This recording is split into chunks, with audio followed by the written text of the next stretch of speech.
नमस्कार दोस्तों, स्वागत है आपका हमारे चैनल यूपीएससी ऑन में। सो आज हम देखने वाले हैं कि यूपीएससी का सिलेबस कंप्लीट करने के लिए कितना टाइम लग सकता है। प्रॉपर सिलेबस कंप्लीट करने में कितना वक्त लगेगा वो हम देखेंगे। मैक्स टू मैक्स कितना टाइम लगेगा वो हम देखेंगे। Let's start the video. First of all हम देखते हैं कि प्री के लिए क्या क्या मतलब कितना टाइम लग सकता है, मैक्स टाइम। सो देखते हैं, लेट्स स्टार्ट। पॉलिटी के लिए अराउंड 45 डेज लग सकते हैं।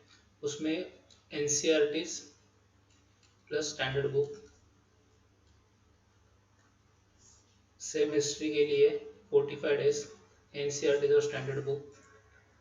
ज्योग्राफी ज्योग्राफी के लिए 45 डेज एनसीईआरटीज और जीसी लोग कंप्लीट करना है तो उसके बाद ज्योग्राफी के लिए इतने डेज में भी 30 भी लग सकते हैं।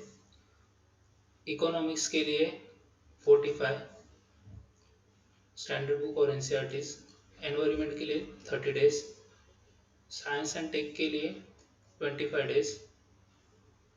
उसके बाद ये था पेपर 1 के लिए। Paper 2 CSAT maths, CSAT reasoning और सीसेट इंग्लिश। सीसेट मैथ्स के लिए 25 डेज, रीजनिंग के लिए 20 डेज और इंग्लिश के लिए 20 डेज। ये क्वालिफाइंग पेपर है लेकिन फिर भी इसके लिए आपको टाइम देना पड़ेगा। उसके बाद मेंस। मेंस में first of all qualifying paper रहते हैं जो इंग्लिश का और एनी इंडियन लैंग्वेज का क्वालिफाइंग पेपर है, फिर भी थोड़ा टाइम देना पड़ेगा। अगर आपका क्लियर हो रहा है विदाउट मॉक, मतलब आपने मॉक टेस्ट दिया और आपको लग रहा है कि आपका क्लियर हो रहा है तो आप ये टाइम मत दो। लेकिन जिनका क्लियर नहीं हो रहा वो मिनिमम 10 डेज तो देना चाहिए। उसके बाद एसे के लिए 15 डेज अराउंड। उसके बाद world history 20 days, medieval history 15 days, post independence 10 days, social justice 10 days, internal relations 15 days, international relations sorry, internal security 15 days, agriculture 7 days. जो एग्रीकल्चर के कुछ पॉइंट्स है वो पेपर जीएस पेपर नंबर 3 में, वो clear करना 7 डेज में। उसके बाद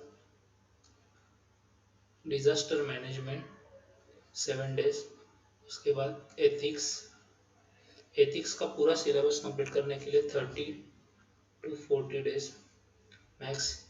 और ऑप्शनल क्लियर करने के लिए 3 मंथ से 4 मंथ भी लग सकते हैं, अगर ज़्यादा से ज़्यादा 5 मंथ भी लग सकते हैं, वो आपके ऑप्शनल पे है।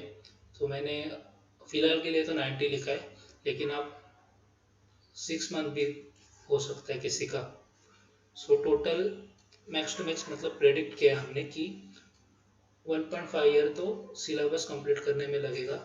और उससे जो हम मतलब अभी सपोज हमने पॉलिटी क्लियर कवर कर दिया, उसके बाद हम हिस्ट्री कवर कर रहे हैं, तो जो हमने पिछला सब्जेक्ट पढ़ा है वो भी हमें याद है कि नहीं, मतलब उसकी कंसेप्ट हमें याद है कि नहीं, क्लियर है कि नहीं। वो भी हमें रिवाइज करते रहना है। जब भी हम आगे जाएंगे सिलेबस में तो पीछे की चीज़ें हमें रिवाइज करते रहनी है। हम अभी देखते हैं कि सम मिस्टेक्स टू अवॉइड। जब हम सिलेबस क्लियर कर रहे हैं, मतलब कवर कर रहे हैं, तो कौन से मिस्टेक्स है जो अवॉइड करनी है। First of all focus on concept clarity. मतलब यहाँ पे आपकी रट्टा मारने की मतलब कैपेसिटी और कैपेबिलिटी यूज नहीं होगी। जो भी है कंसेप्ट क्लैरिटी पे ही आपको ध्यान देना है। उसके बाद रिवीजन। वही अभी मैंने बताया कि अगर पहला सब्जेक्ट आपने पॉलिटी क्लियर किया, कवर कर दिया, उसके बाद हिस्ट्री। जब भी आप हिस्ट्री कर रहे हो तो पॉलिटी की रिवीजन करते रहना है, और आगे का सब्जेक्ट करते तब ये दोनों की भी रिवीजन करते रहने हैं। उसके बाद पीवाईक्यूज और मॉक टेस्ट। मोस्टली लोग ये चीज़ से डर जाते हैं कि पीवाईक्यूज और मॉक टेस्ट हम पूरा सिलेबस कंप्लीट करने के बाद हम पीवाईक्यूज देंगे फिर मॉक टेस्ट देंगे। ऐसा मत करना। अभी आपका पॉलिटी कवर हो गया तो फिर पॉलिटी के लिए पीवाईक्यूज देखना और पॉलिटी के लिए मॉक टेस्ट दे देना। लेकिन हर एक सब्जेक्ट कंप्लीट होने के बाद पीवाईक्यूज और मॉक टेस्ट देते रहने हैं बीच बीच में। और सबसे इम्पोर्टेंट, डिसिप्लिन और कंसिस्टेंसी नहीं रहती बहुत लोगों की। सो उस पर ध्यान देना। मतलब अगर आप बैठ रहे हो स्टडी के लिए, सो स्टार्टिंग में 3-4 घंटा पढ़ रहे हो तो अच्छे से पढ़ना और कंसिस्टेंट रहना, और बाद में उसका टाइम बढ़ा के अराउंड 8 आवर्स कर देना। So that's it, thank you for watching the video. इतना ही था।